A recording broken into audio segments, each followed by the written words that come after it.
And today's topic is rather interesting. I know there's a lot of news out there and you pick up pieces here and there, but this will be a one that give you the total summary. Then we will focus on just the one that relevant to us. There are stuff out there and they're in English, but if you never really get involved with these kind of international deals or, I call them fake trust overseas, then you don't come through those kind of, you don't really care about whatever rules out there they're trying to change. But I will summarize the one that is relevant to ordinary people like myself and then like you. So to get a good understanding of what might be coming through, obviously we're talking about proposal, right? We're talking about the proposal and President Biden put out on May 28th. And he has this 2022 budget. And with that budget, obviously, if you budget to spend more on certain things, you have to find sources for the expended budget, right? So the sources are these we're talking about, because there has to be a solution for cash before people can spend cash, other than printing cash, which cause inflation that we are already in it. So let's just see what we have. And no responsibility disclaimer, our corporate attorney would make sure that I say that, because knowledge is very fluid and my interpretation could be wrong and the knowledge could be outdated. Please take the knowledge in with a grain of salt and do not ever quote slides here or what I say here and there as your witness claim at your courtroom, and hire the professionals to be your witness to testify, but don't expert witness, but don't quote on internet, because that's not really a good practice. So let's see. All right, so tax law changes, that is coming. And the reason that is coming is because the budget for fiscal year 2022 needed some source of funding to keep it going, to survive. 6 trillion proposed budget. Okay, Biden administration is focused on infrastructure, clean energy, and research and development. And all of these provisions we have is come down to 2 areas: American Families Plan and also American Jobs Plan. So it is just, making you be aware there are 2 vastly different approaches and areas they're tackling. So here, let's look at American Family Plan. Just as the name suggested, is more on the individual basis, as the other name suggested, a job plan, so it's more for the business. So let's look at what changes for the individuals and the families, people like you and me. Number 1 is top marginal income tax rate. That is going into 39.6. So I want you to kind of remember, before Trump's 2017 Tax Cut and the Job Act, you remember that one abbreviated like a TCJA? Before that, and we do have marginal tax rate of 39.6, and Trump lowered that to 37%. And then now the proposal we have on the table is to going back up to 39.6. But folks, I want you to know that it's not exactly going back up like, oh, just going back up, because the prior to the TCJA Act, prior to 2017, if you are an individual filer, if your income is $523,600, that is where you pay the top marginal rate, 39.6. And for that same category, folks, and right now it is going back up to 39.6, but the threshold is lower. is $452,700. So I do not want you to simply think that rate went up and also the margin level also lowered. So this means that more people, more American, richer people, that's how they defined, anybody with AGI over 400 is considered rich, considered wealthy level. And Biden administration is really focused on that, wanting the wealthier people to contribute more taxes. So to give you a feel, 90% of Americans are under 400,000. Okay. But that 10% that is over 400,000, they're not just 400,000. They're 400 million, over there. So the disparity is huge. So this tax change is really an effort for Biden administration trying to capture the richer group. So to have that group of people paying tax more. But this is how he divided. So it is going up, but the threshold is lower than before. So this is one big change everybody is talking about. Then the other changes is on tax on the on capital gains. This one has several layers of changes. And one of the things that I want to have you hear me is, there are times, your folks passed away and with a property, okay, they bought it for 100,000. By the time they pass away, that property was 500,000. So in the past, that what we call the step up in value, right? Because your folks passed away, so you take over the property, but your baseline is 500,000. That's a step up. That is for you, tax free. Okay. Now, what is taking away is the Biden's proposal says that, oh well, that portion, that 400,000 unrealized capital gain, we like to tax on that one. Okay, so that is a change coming in. And then again, for higher income individual, like when you make more money and they don't want you to have the capital gain rate anymore. Remember, the long-term capital gain rate stuck at 20%. They don't go up to 39.6. But in this case right now, folks, it will go up to the marginal rate because, they're taking away that special treatment on capital gain for people with higher income. So here the proposal says that, well, we want the capital gain for higher income individual with AGI, adjusted gross income, over 1 million at 37% rate, okay? And imposing capital gain tax on property transferred by gift or on property owned at death. Hear that? So capital gain is another category, is making changes because a lot of it is related to capital gains are largely affiliated with people with more money, right? So that's where that comes in.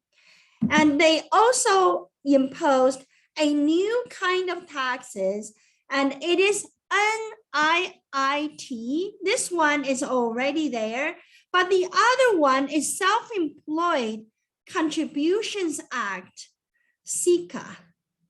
Okay, and in combination, we're talking about people with S corporation, and if your overall income AGI over 400,000, you would have that 12.4% tax in addition to the income tax you're paying. So this is where there's additional taxes coming in for people who generally making that income as a non-self-employment tax income. Now the proposal want that to be taxed with this new thing called the SECA tax. So that's where the changes is coming, okay? And also interest. The interest is normally are taxed and not for let me see this one, for partner with taxable income over 400,000. So interest income normally when they come in and it's taxed at the lower rate like a dividend, those kind of carried in interest income. So what they're proposing is with your dividend income and those kind of income, they want you to go for ordinary rate. So again, there is a 400,000 threshold, right? To have your AGI over above that. So if you have a way to plan your taxes and so that you don't go over 400,000, a lot of those conversations we have today, it would not apply to you, okay? And here, this is a big one. The limiting deferral of gain from like-kind exchange to 500,000 per taxpayer per year. All right, 1 million if you are married jointly. So what does that mean? Remember, if you bought a property for $1 and you sell it for $100, you have what, $99 capital gain, right? I'm simplifying it, but for your understanding. But you bought a property for $100. You sell this one, but you bought it within the limited time that like-kind exchange would want you to, and you actually did like-kind exchange. So now your new property, you paid for $100, but that $99 capital gain will not come to be taxed for you right now. That 99 could be 2 million, 3 million, 5 million, could be any number right now. But here they're saying, let's put a cap on it, and only 500,000, and only $1 million if you're a married couple, and go from there. So that actually, I can immediately think, like this year for 2020, we probably have at least handful of clients who did like-kind exchange.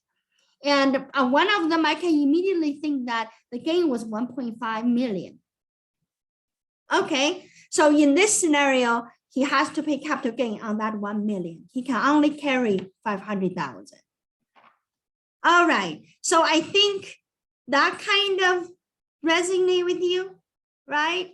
The rate, the capital gain, and the like-kind exchange, right? And what else on there? And with additional CICA tax, right? So this is the rate I was showing you earlier. And then look at more. So earlier, that whole bunch of talk is kind of related to higher income. So now I'm talking about what this American Families Plan gives out. And remember, with the American Rescue Plan that came out last year, there was a tax credit called Premium Assistance Tax Credit. Basically, what that does is that if your income and is proportion to the poverty line, say you are 5% proportion to the poverty line, and then your medical premium that you bought from the open market, they give you a percentage of that back as your tax credit is refundable. Okay, refundable just means that even if you didn't pay taxes, you still get that money back. So that one, they're thinking of to make this benefit bigger, to expand this benefit. That form 8962, you see it on the slide, and that will become something this proposal will work to expand, give more, and how to do that and the details to follow, but that is something not going away. You will have it. Then the other things we learned with the American Rescue Plan, remember the earned income tax credit used to be only for families with kids, right? So, but with the last year's coronavirus, and we had expanded the earned income tax for workers without children. The earned income tax credit it is a it's like 3 times. It is expanded to 3 times more. Before, you would only get 540 if you are a worker without children, low income. But now it is 1,500, and the income capped at the for those workers, for those adults to qualify, it is from 16,000 to 21,000. So let's say if I am a single person and I don't have kids, but I'm over 19 years old. So I make 21,000, I would qualify for earned income tax credit in the past before the pandemic is not there. So what they're doing is that this plan will make that permanent. So it will be there forever and it won't go away, because a lot of those American Rescue Plan Act that we passed during the pandemic time is meant to be temporary, right? So in order this to continue, you got to pass a law to make it stay. So that's what is happening right now. And they also, in the proposal, also said that making permanent changes to the dependent care tax credit. Remember that? It used to be maxing your, the most you can get from dependent tax care credit was 3,000 per child, remember? Now it's 4,000. So they want to make that permanent. And they also want to continue extend the child tax credit. Remember this one? We used to, for the child tax credit, you get 2,000 per child, right? And they increased that to 3,000. And also 3,600 if your baby is less than 6 years old. Remember that one? They want to expand it, continue make it available, and increase the employer provided child tax credit for business to 50% of the first 1 million of qualified care expense. So this one, we had it before, was much less rate, but now they're increasing it to 50% for the first $1 million of qualified care expenses. What that is that if the employer, if your business provide childcare, and those expenses can be deducted as a tax credit. And folks, remember I have a webinar some time ago, which is teaching you about the difference between tax deduction, tax credit. And just briefly refresh your memory. Tax credit is offsetting your taxes. Sometimes it's refundable, sometimes it's not, and it's waiting for you to pay taxes so they can reverse it. But deduction is reducing your income, reducing your taxable income. They're totally not a different animal, right? And if you have to use animal to do analogy between these two things, I would say the elephant is the tax credit, the little mice is the deduction. Deduction really means what? I mean, you can deduct $100,000 out of your taxable income, but you're only saving $21,000 taxes. But if you are actually saving tax credit, that is a lot bigger saving on taxes if you can reverse your taxes based on expense. That's what I mean, right? So hopefully that makes sense to you. And then the last one I have there, this is related to helping lower income families. Remember the first slides I talked about the higher income families. You are looking at a top margin rate increase, capital gain fly out of the window, and the SICA tax coming up, and you are losing like-kind exchange, deferral on capital gain. But for lower income tax families, you have these premium assistance tax credit coming in, earned income tax credit coming in, dependent care tax credit, child tax credit, and employer provided child care tax credit that will make your employer wanting to help you, right? And then they also talked about to make permanent of the 461 excessive business loss limitation for non-corporate taxpayers. I have my last slides. I'm going to expand this one.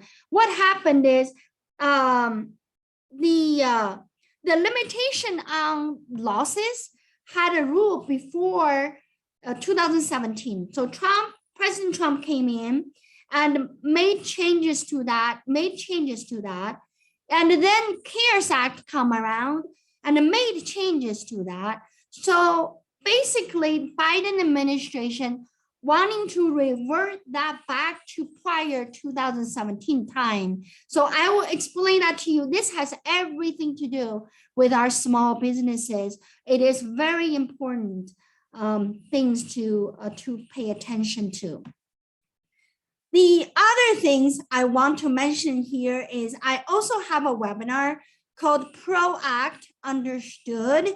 And I know that is not part of the tax things here, but it is so related to tax because ProAct now is in the is waiting for Senate to approve.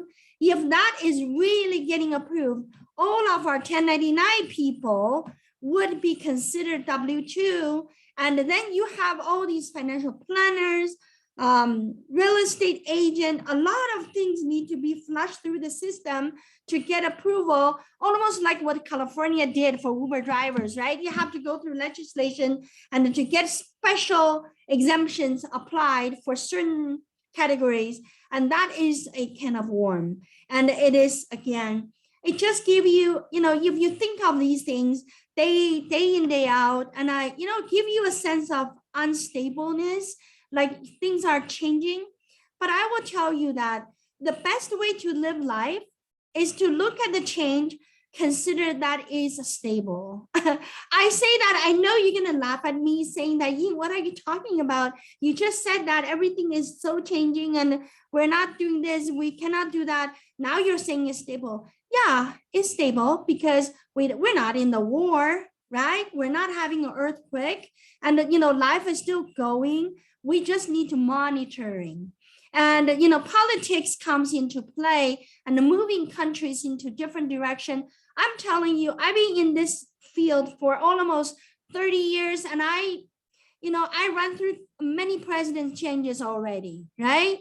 And every one of them, whatever they come up, I tell my client that the president can change. As long as I am here, I will get the best plan out for my small business owners. Because really, what you need to do is just to make sure we understand the rule and we apply our situation accordingly. And of course, we're going to follow the rule, making sure that we do the right thing. But that doesn't mean we do not go to understand every tax credit and use that for our advantage. That is literally your CPA firm's job. If someone approach you as if they're working for IRS, and you can remind them that IRS would like them to volunteer at their advisory committee, but they probably don't care, and you are working for them because that would be conflict of interest. We exist because we represent you, not because we represent IRS, right? So, all right, the next one. So I talked about the American Families Plan changes for the wealthy, and we covered American Families Plan for the lower income or ordinary people. Now let's talk about what else is in this plan. I really think it's a wrong place, but it is putting in here. So I want you to follow me. Look at that. The plan will provide IRS a multi-year appropriation to address tax evasion. Who does tax evasion? Under a family plan? I don't think so. I think that should be under American Job Plan, don't you think? I mean, so they are saying that we're gonna fund the IRS a big time so they can, do more audit, track on those folks who does tax evasion. And so they put that here, okay? they use the appropriation for American Family Plan to fund IRS for tax evasion. Wrong place. I totally think is a wrong place to stuck it here. It also says that to give more requirement to financial institutions. Look at that. Introducing comprehensive financial accounting reporting, which would apply to all business and personal accounts from financial institutions, including bank loan investment account above $600 threshold. Boy, that would include your children's allowance account. If you give your high school kid $600 allowance in a Wells Fargo's account, Biden administration just, proposed to introduce comprehensive reporting. That just means that the banks will send into IRS everything you do over there. That's just what that is, okay? And so there you go. And that is a proposal. So Biden administration also proposed to increase oversight of return preparers by providing Treasury with more exact authority to regulate paid preparers of federal tax return, including establishing minimum competency standards. Remember, there was a attempt to regulate tax preparers and it didn't go through. So looks like this time, and there is a refreshed energy to make sure that the preparers are competent. I think that's important. And we have seen taxes coming through our desk. Honestly speaking, I don't even know how these preparers can put their name on the return. But this effort from Treasury will help that and will give more education to people.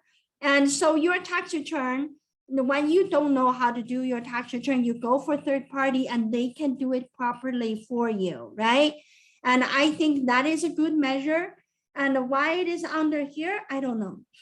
And enhancing accuracy of tax information by expanding Treasury's authority to require e-filing and improving information reporting. So basically, Treasury can walk into places like a brokerage firm, places like financial institution, especially financial institution, because they got so much federal dollars in there and they have to listen to the federal government. And so all of these entities, the Treasury would require them to say that, you credit union, you need to start reporting just like the bank. So those are the things that are coming through. So for our end user, and I mean, if you ask me, Ying, what, okay, fine. So what does that means to me? What means to you is when you walk into a place to do your taxes, your tax preparer need to meet government new requirement. And when you go to the bank to deposit money or withdraw cash, whatever you do, and the bank is following the Treasury guidelines and your name and transaction has already submitted to IRS.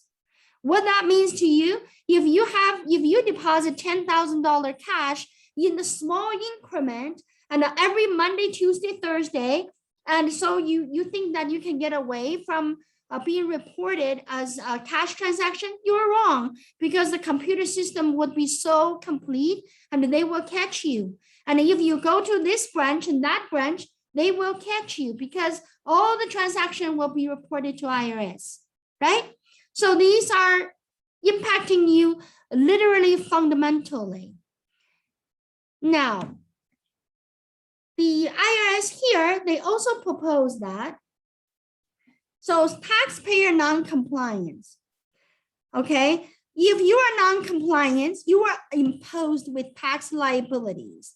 And if you are a C corporation, your corporation filed bankruptcy and you get away from it. So what they're proposing is to have the ability to extend the statute of limitation to impose tax liability on shareholders to collect your corporation income tax. Got it? So don't think you're a corporation, you owe taxes, no big deal. They can't come to you. Look, they're working on extending the statutory of limitation, extending the boundary, including shareholders. All right. So modify tax administration rules. This one is very general, and there's so many administration rules at IRS and Treasury and at all different government agencies. I can see that to be the case just because over the pandemic, there's so much federal dollars flew into people's pocket, business pocket. So they are there, they want to change the administrative rules to meet the demand. So this is what they are trying to do. And authorizing limited sharing of business tax return. Well, of course, and see how difficult that is to publish President Trump's tax return. Yes, difficult. And here, what Biden administration says that, well, if you don't voluntarily give out your return, we are going to have this authorized sharing of business tax returns or personal returns. So more controls by the government, okay? And the good or bad, I really don't have any opinion. I see the good part. I also see the bad part. And I am so limited in this years of my life. And I just don't think I can speak universally for a long range of the, in the bigger goals that bigger than my life. Does that make sense? But obviously this is going on more tightly, governmental control, and you see that right here. There's no mistake. So I always tell my small business owner, how when we start business, you're always figuring out, you're always trying to save money and this and that. You don't want to save your accountant's money. You don't want to save the people who does your taxes. Let me tell you why. Because it is more and more transparent for what you do and what IRS know about you or what the government know about you. If there is anything and you did not communicate with your tax preparer, you did not communicate with your accountant, it's going to come out bite you, for sure bite you. And I tell my folks that if you want to make quick money and disappear, you do whatever you want because nobody can regulate you, that's your choice. But if you are here to do a business with legacy, and you're thinking of if you don't do it, your children are going to do it. If your children are not going to do it, you're going to sell the business. This is what I call business legacy, right? You want to grow the business. You want the business to exist in the universe, even though you are not here on earth, right? That requires a dedication to follow the rule and to do fair, good research so you know what is right thing to do, save taxes in any circumstances. President can change. Tax saving strategy is always coming. And there is a way, there is a will, there is a way. Isn't that a thing talking? Well, in Chinese, it says that you will find a path going up to the mountain when you come to the foot of the mountain. But I think in English, it says there's a will, there's a way. So it's kind of the same thing, right? That Chinese word is called 车到山前必有路. That's equivalent to there is a will, there is a way. All right. So now we spend enough time on American Family Plan, and that's really it. That's all there is. Okay, but of course, not all of it would be what it is because the final version of the proposal still yet to go through the approval process, right? The House, the Senate, the Congress. So then the president signed into the law. So we're still in the stage where the Congress is waiting the Congress need to approve that first. So now let's look at American jobs plan. So this one, I highlighted the area that our small business owners my clients, and it's directly related to you. Okay, so here is Biden's proposal, loud and clear. From the time he was running for the president to the moment he is sitting in the White House, this has never changed. And he wants to raise the corporate tax rate from 21% that in 2017, President Trump established to 28%. Okay, 7% increase. And look at the bottom. In between, these are all the things that are relevant, actually a big deal. The big companies has already started to do research, figure out the treatment, but it's not so related to small businesses, and especially businesses that I know, like with our firm. So providing a 10% tax credit as an incentive for locating jobs and business activities in the United States, okay? And removing tax deduction for expenses incurred in connection with moving jobs overseas. Okay, folks, I want you to hear me because I just talked to a client not too long ago, and with the shipping, with the transportation cost from overseas to US, literally 400% increase, 400%. Okay, we're not talking about fractional 20%. With that kind of increase, it made it more possible to run manufacturing here in US, no longer in another country.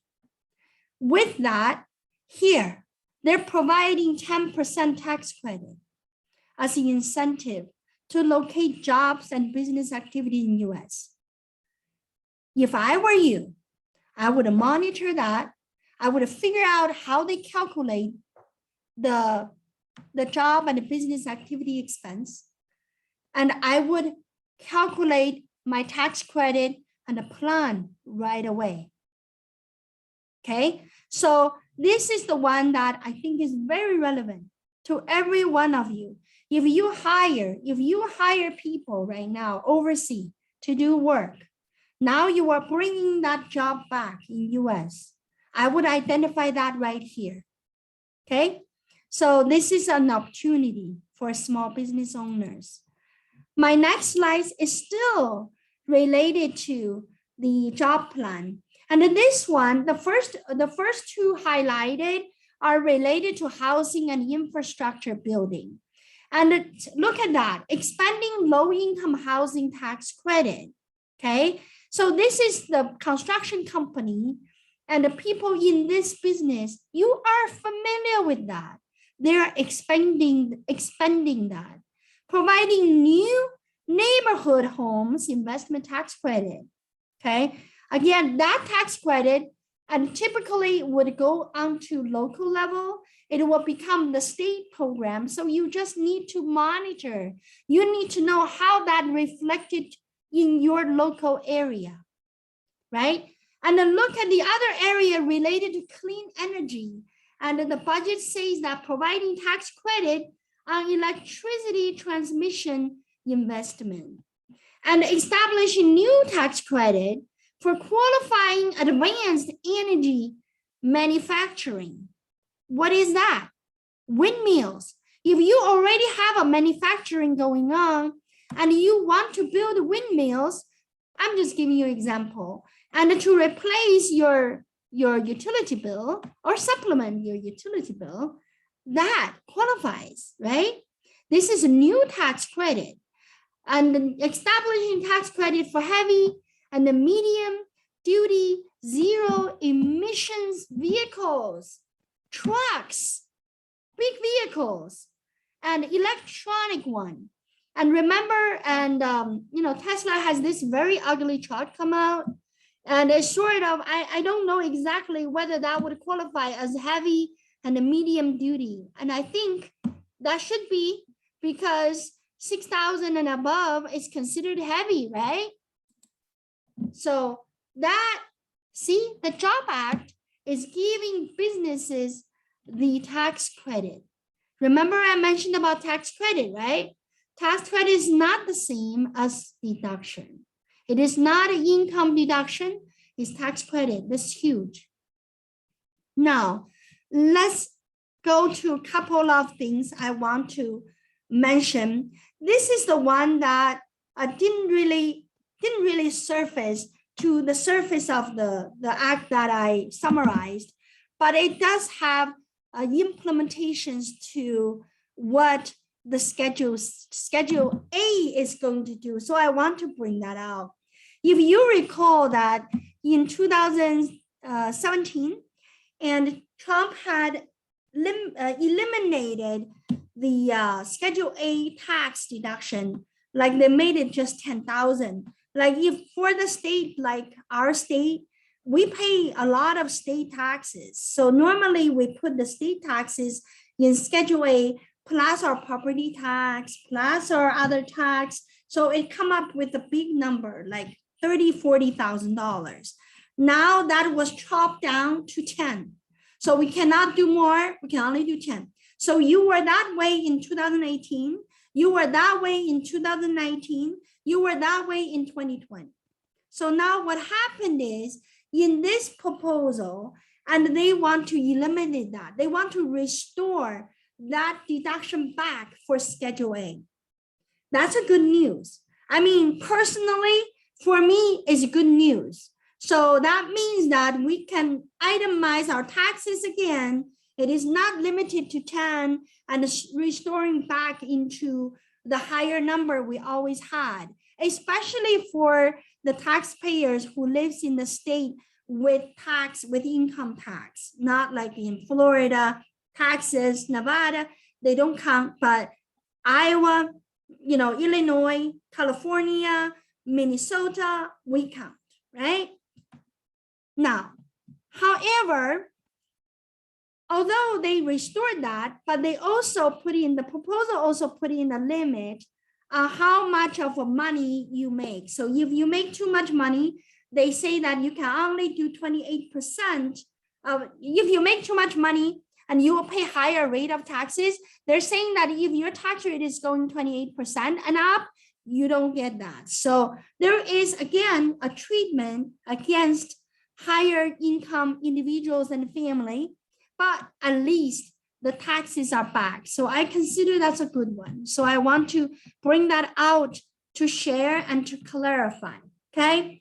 And then for this couple of one notes, I want to mention that the long-term capital gain tax and the dividends as an ordinary income for taxpayer with taxable income over 1 million. So this one says that the proposal says if you have your taxable income over 1 million, we don't want to give you a lower rate on capital gain and a dividend anymore.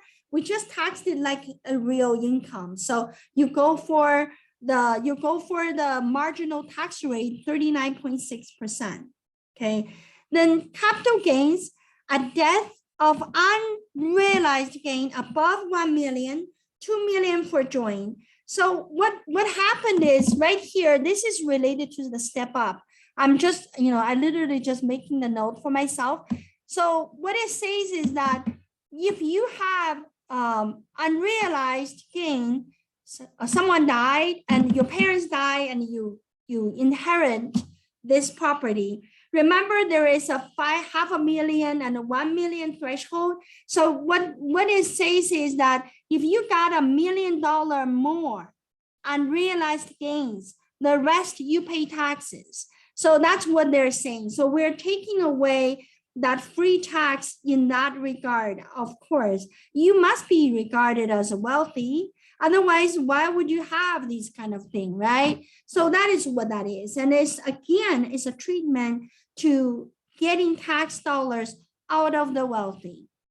And of course, 1031 exchange, we talked about that. And you can't really defer 1.5 million in one shot anymore. And you can only do half. The tax carry interest and the ordinary income, we mentioned that as well. So basically the spirit of it is that anything that give you less taxes Maybe not if you make more money. And the more money defined as the bottom is 400,000 all the way to 1 million and above.